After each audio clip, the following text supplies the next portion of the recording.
For Steve and James, it's been a story of putting the pieces back together. I got to a point that I was losing everything I had.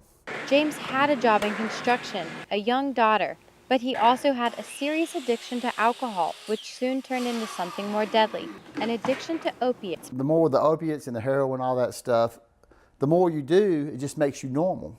But for James, normal had become something he says he didn't want to live with anymore.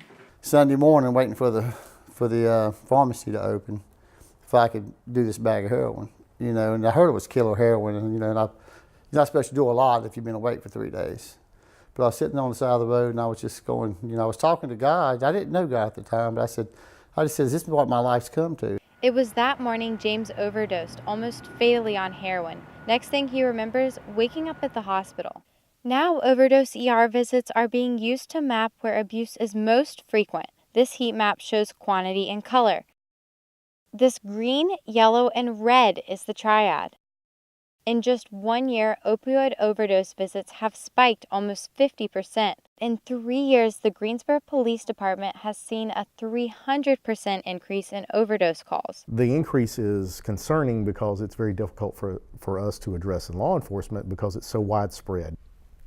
One reason why opioids are so widespread is because some of them are legally prescribed, like these, given out for surgery in some of the many hospitals and specialty centers in Greensboro. Maybe you take a few after surgery, but there's still some left. And the Greensboro Police Department says this leaves the door open for opioid abuse.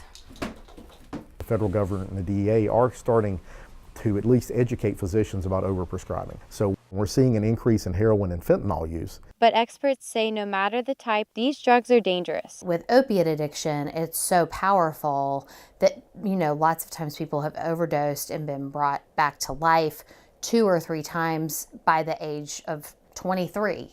Bland works here at Fellowship Hall, where they try to address not just the impact on the user, but the community. There's just a huge toll on the family system and what that does to the generations, the parents, the grandparents, the siblings who are living with someone in active addiction. And James is the first to recognize that. I wasn't there for my family because I'd come home on weekends, go get high all weekend. And today, all of that's changed. My wife on the left, my son, and my daughter beside me. And the only thing James is hooked on? Coffee. If you always think, I'll be addicted the rest of my life. No, you won't. I'm not addicted anymore. And James says that's something to smile about.